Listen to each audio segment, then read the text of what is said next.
Have you ever looked at your life and wondered, how do I actually change things? We all have these big goals, right? But the secret isn't in some massive life-altering event. Nope. It's actually hidden in the small, almost unnoticeable things you do every single day. And that's what we're going to break down today, how these tiny habits have the surprising power to shape your entire world. Let's just dive right in with this idea. Those tiny little changes, they really add up. At the end of the day, it's pretty simple. The quality of your life, whether it's amazing or not so great, really just boils down to the quality of your habits. Now, here's a really cool concept behind this. It's sometimes called the aggregation of marginal gains, which is just a fancy way of asking, what would happen if you got just 1% better every single day? I mean, 1%. It sounds like nothing, right? Barely noticeable.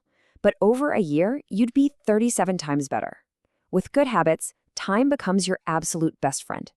But, and this is a big but, with bad habits, time becomes your worst enemy. Okay, but let's be real. We've all been here. You start working out, you start studying, you put in all this effort, and for weeks, maybe even months, nothing. You see zero results, and it is so frustrating. It feels like you're spinning your wheels. But here's the key thing to remember. That work is not being wasted. It's just being stored, building up pressure right beneath the surface. This frustrating period has a name, the plateau of latent potential. Think about it like this. Imagine you have an ice cube in a room that's 25 degrees. You slowly raise the temperature, 26, 27, 28, all the way to 31. On the outside, nothing has changed. It's still a solid block of ice, but all that energy is doing something. And then you hit 32 degrees, bam, breakthrough. It starts to melt.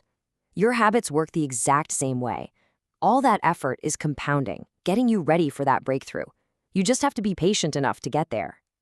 So, if we want to harness this incredible power, we have to understand how the engine actually works.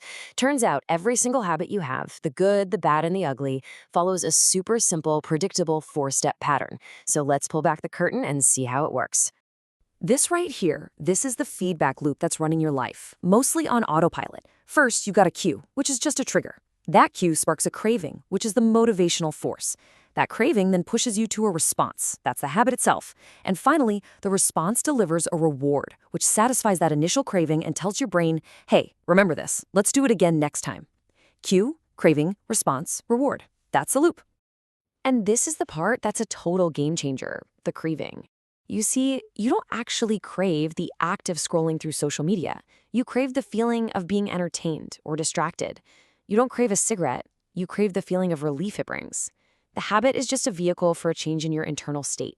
And that is so important because it means we can find new, better habits to deliver that same reward. All right, so now that we know how habits are built, we get to the fun part. How do we actually take control? Once you see that 4-step loop, you can start to play with it. And there are 4 simple laws that act like levers you can pull to build good habits and, just as importantly, to break bad ones. This table shows you the whole system. It's so elegant. For each of those 4 stages in the habit loop, there's a law.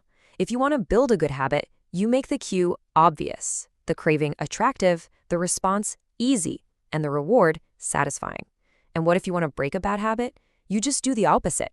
You make the cue invisible, the craving unattractive, the response difficult, and the reward unsatisfying. It's a perfect mirror image. Let's dig into that first law, make it obvious. Look. Willpower is overrated. The most disciplined people are often the ones who have designed their environment to make the right choice the easiest choice. Want to practice guitar? Don't hide it in the closet. Put it on a stand in the middle of your living room. A really powerful way to do this is with habit stacking. You just link a new habit you want to start with one you already do without thinking. For instance, after I brush my teeth, I will floss 1 tooth. It's simple and it works. Okay, second law, make it attractive. So much of this is about how you frame things in your mind. This one little mindset shift is huge. Stop telling yourself, I have to work out. Instead, try telling yourself, I get to move my body and build strength.